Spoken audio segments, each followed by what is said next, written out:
interior. We tried to go down and cross the river in a couple spots with our waders, but it's still way too high and it's moving pretty good. We're gonna drive around to the other side of this piece of public and try to access it from that side. So driving around right now, get to a different parking area and take a long walk back in there and try to get back here to this other side.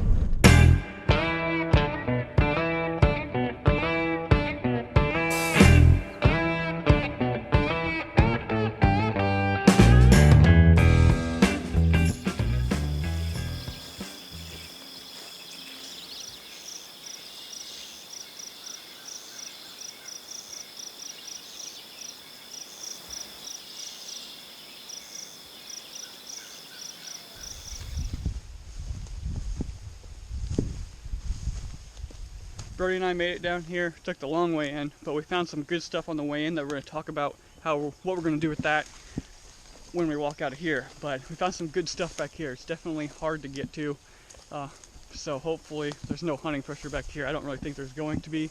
I think there's going to be some bucks back here, but hopefully we find some buck beds and stuff back here. It looks good.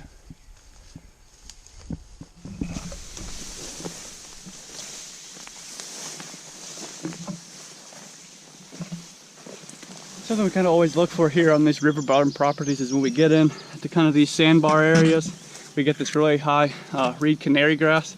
Deer love to bed in that stuff. Very good buck bedding, especially if you can find it kind of within some willow trees or trees like this that you see right here. I already found a little bit of a bed right there. Nothing too crazy, but a little bit of a bed already and some of that stuff and some good tracks down in there. So I'm just going to keep looking around, and a lot of times we can find beds in this reed canary grass here along the rivers.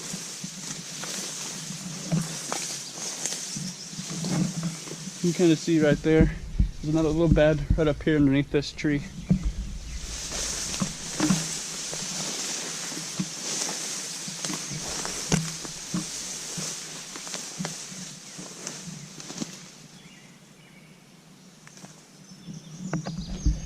Got a good trail running through here too. You can kind of see it running through here. Chance that there's a good trail right there kind of leading right down in here to some of this stuff. So it's good stuff already.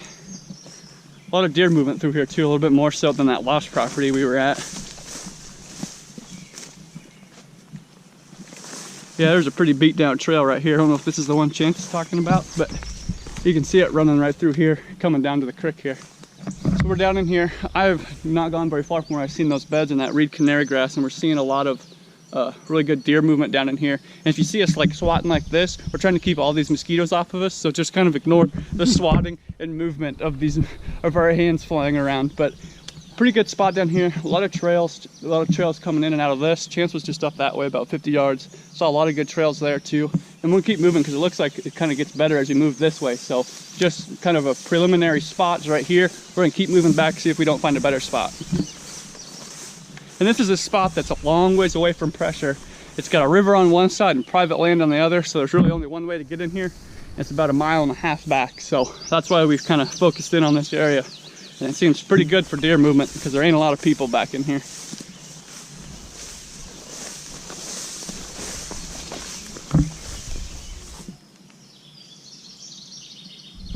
I kind of like this spot here, right here behind me. There's a bunch of trees right in here, a bunch of cover. Chance can climb up in any one of those trees in a tree saddle or in a stand if he wants to. So any one of these trees right back here will work good. I think this is a pretty good spot, a little bit better than that stuff down there. There's bedding down there, and there's probably bedding back there, right there. Chance can still see the creek back here. So I think this is probably a better spot than back down there. You can kind of walk through these woods here a little bit, or even cut through the river in a kayak or walk down the river if the river's low enough, and you can get up here into one of these trees, set up right here on this trail, especially if he puts a trail cam here and get some daylight pictures of some bucks. So we're gonna keep moving because as you can see, there's mosquitoes pretty much all over the place. That trail that you're on right here keeps running all the way through. Right, like there's a trail we're walking on that runs all the way through, like, and for this time of year it's worn down. And you can kind of see how we always talk about transitions and how they walk those transitions and bed off those. Obviously that's your transition right there, and then this is where, you know, the hardwoods meets the kind of the river transition right here, and then you have this major trail that runs right there. So that's why we're always looking for transitions. That's why we pick them out on the map, and that's why we're in here right now. It's just kind of our starting point. We know there's deer using this transition, so we'll hang here, see what we see, and then that's how we move. So maybe we hang there, they're crossing the river and they're going up here and they're going to skirt us. Well, we're moving as we go. So we use the transitions really as a starting point. And a lot of times they end up being the end point, but they're a great starting point. So we're just going to go up here and then we'll cross in that little food plot dealie's up there. Okay.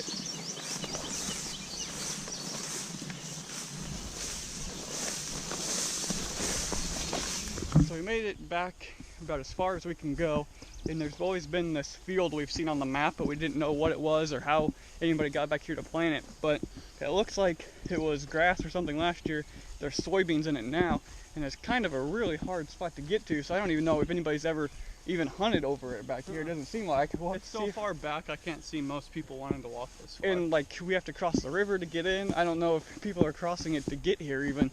So for us, that's for a spot that we've never been in or hunted before, that is way enough for us with that trail, all the deer tracks we've seen, and just knowing that that's good bedding habitat that we've seen in the past. Good enough for us to put a trail cam and come in and hunt it and go from there. And not all river bottoms are kind of created equal. There's a lot of portion of that river that we walked right past that wasn't the same for deer movements. Just kind of a combination of having it flat enough, it doesn't flood a lot, you get some reed canary grass in there, you get some cottonwoods, you get some other trees in there. So not every river bottom is created equal like that. We pass a lot of stuff, but once you find stuff like that and see all that deer movement, it's a good place to go.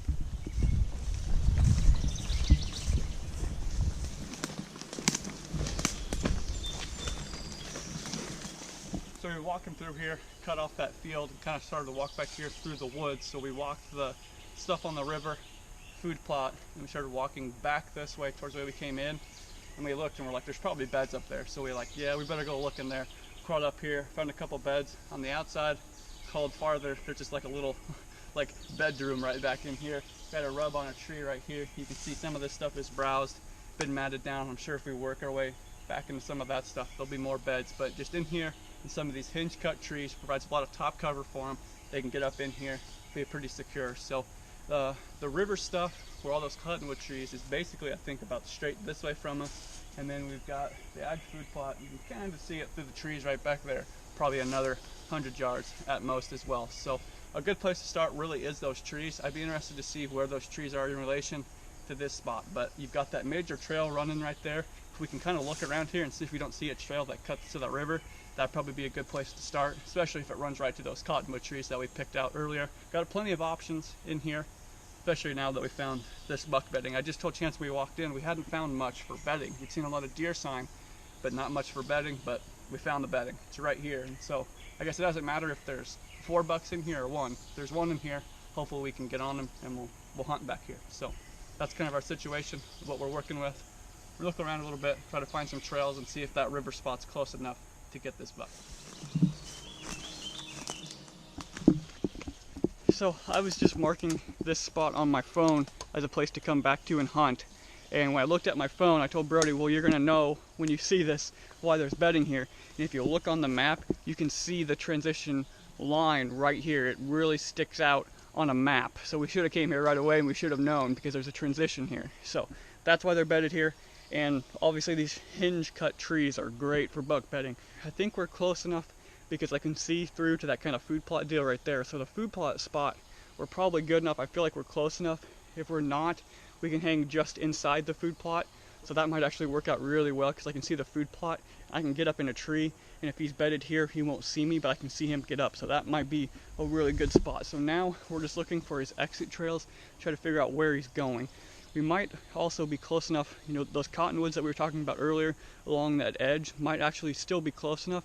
And if not, if we pop up in trees just along that edge on the other side, that might be good enough too. So we're just trying to figure out now where to hang stands. I know one spot we can hang a stand right on the edge of that food plot where we can see back in here will be a good spot. So we got one spot to be able to hunt this.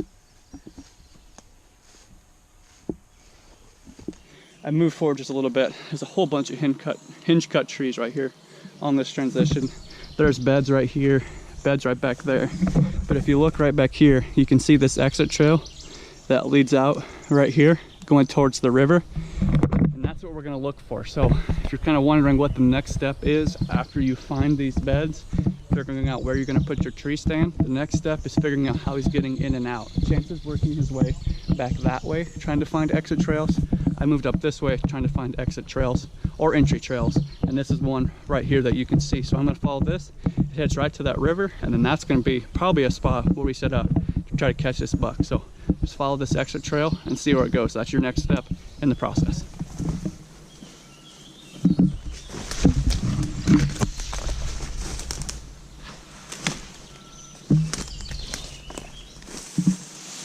I'm just trying to look here, keep following that trail so you can figure out where to set up. So you can kind of see right back in there, that's the thick bedding stuff. So, I mean, it doesn't look a lot different from this, but there's slight differences in there, pretty thick. We could see those trails. Just kind of had that hunch that it was in there, and they're in there for sure. So, and I don't think, obviously we're 20 yards from it. I don't think you can get this close, but we're gonna have to move back, sit right here off the river, find kind of where this trail leads us.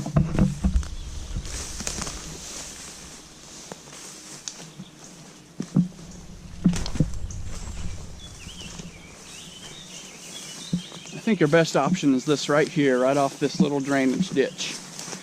I think with a tree saddle or a tree stand, I think this tree right here, perfect tree to get in. There's a drainage ditch right back here, so Chance can sneak in down that drainage ditch. Nothing's gonna see him, smell him, hear him. Climb right up into this tree, face right off this way. You can see that bedding and got an opening for a shot. So that's probably our tree stand right there. Chance is coming. Talk to him about this here a little bit, and talk a little bit more about what our thinking is on picking this tree stand, tree saddle spot. I want to mention real quick how far away we are from those beds. So tree stand location right there, those beds right there, we can see that thick cover start. So that's probably even less than 50 yards, probably 40, 45 yards, maybe even less than that. So that's how far away we're getting. That's how close we're getting to these beds once we find them and hunt during the season. Chance is right back there, says there's a major trail cutting across back where we kind of started our scouting right back here in this area. Yeah, so because we can get that close right now, especially because it's so thick, and because of this little dam or draw or whatever it is here that we can walk up, and then all we have to do is to go super quiet from right there to right there, like super slow and quiet. And you can do like that for, it may be a 15-minute process to go it's 10 only yards. 10 yards, but you have to go that quiet because he's right there. But that's how close you can get and how close we're going to get. I think it's going to be a good spot. So we'll start walking out, and you'll see we're right back where we started. So we're that kind of helps you know you're doing things right when you put all those pieces together and you end up back where you thought was good in the first place. Because we started by thinking, hey, this is pretty good here along the river, a lot of tracks, moved a little bit farther, kept seeing good stuff, seen some good sign in the fields, and then we found those beds right back in there. So like Chance said, you just kind of put all that stuff together, and then when it comes together, you realize why the tracks are there, why there's river crossings, why these spots look so good, especially when you find buck bedding like that and that hinge cut stuff. So pretty sweet. I'm psyched about this spot.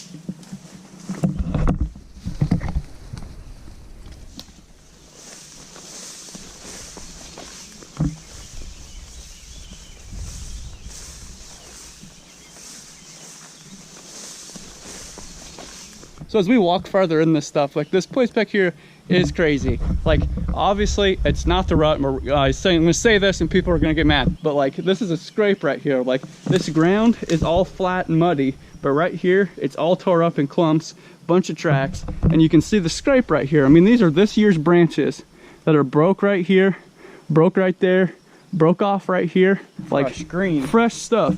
And you can see how flat all that dirt is over there, and this stuff's all tore up. Like this is a place where you're gonna see a scrape come the fall. So even now the deer are still coming through here and kind of messing around and kind of doing buck things back in here. So the more we walk back here and the more we see this stuff and put it all together, it's just crazy. Yeah, the big branch broke right there. So just crazy stuff back here. All this buck sign walking back here. Like this is gonna be a pretty good spot to hunt come fall. Just bigger buck tracks, smaller buck tracks walking through here, right off this edge. Here's the river right here in front of us. So pretty crazy stuff back here. This is a sweet spot. Like we said, really it's just a combination of, I just think there's not a lot of hunting pressure. We're 1.5 miles, 2 miles back here, river on one side, private land on the other. You can't really get back here unless you really want to get back here. We really wanted to get back here, and now, you know, we know why. And once you get back here and you see that stuff, that's what helps you keep walking, going all the way back here, bringing your canoe with you, trying to get back in here is because you know there's bucks back in here like that.